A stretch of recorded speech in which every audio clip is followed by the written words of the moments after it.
Figure 3 shows a sketch of part of the curve with the parametric equations x equals t squared plus 2t and y equals t cubed minus 9t, where t can be any real number.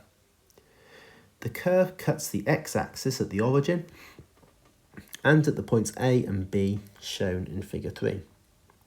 Finds the coordinates of point A and show that coordinates of point B are 15, 0.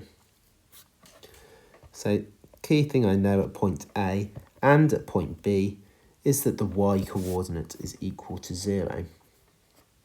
So if I take my y curve, then t cubed minus 9t, and make that equal to 0.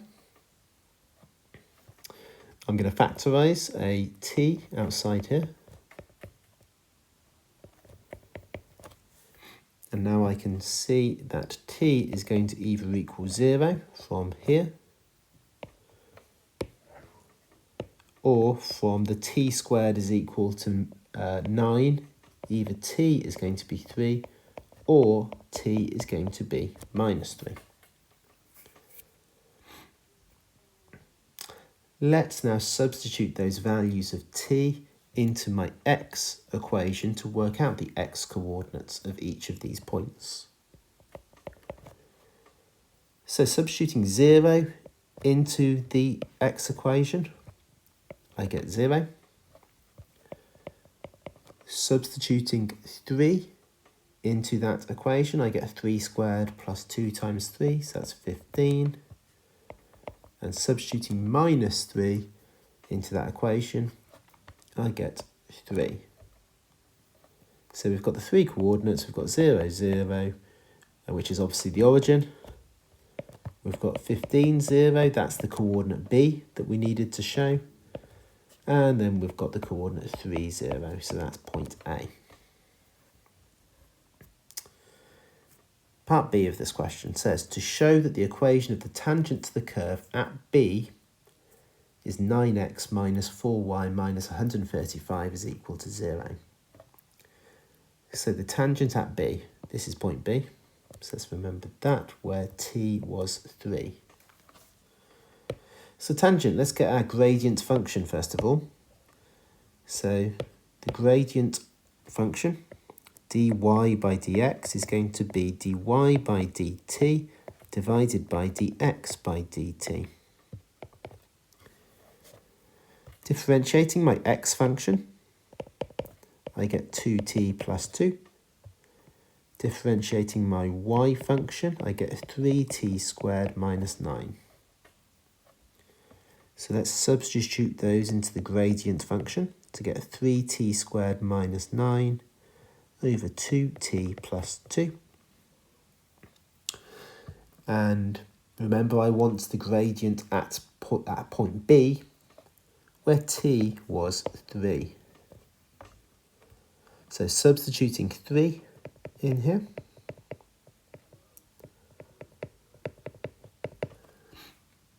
I find that the gradient here is 9 over 4.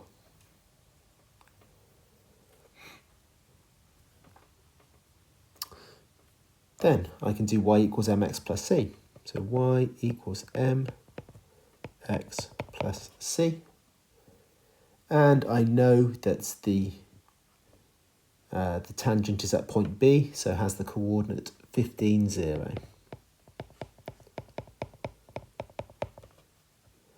So this is telling me that C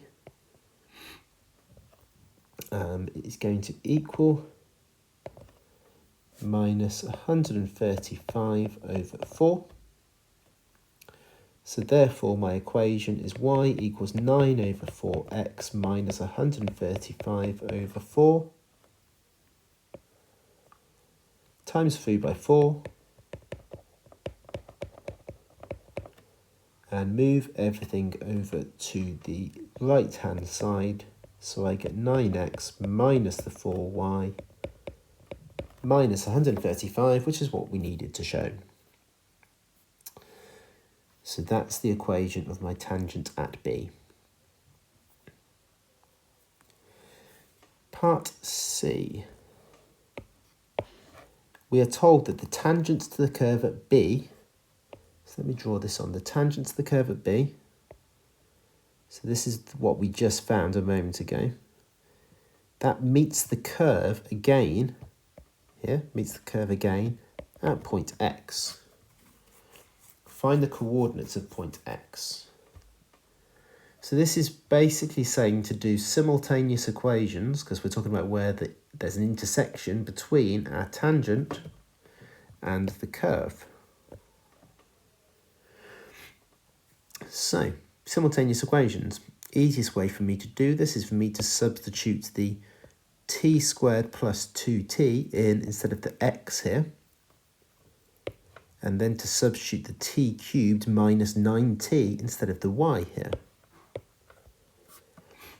So let's do that. So we've got 9 lots of the x minus 4 lots of the y minus 135 is equal to 0.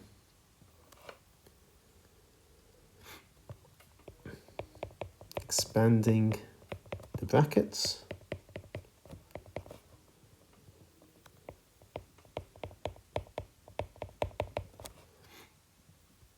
Moving everything over to the right hand side, I'll get 4t cubed minus 9t squared minus 54t plus 135 equals 0.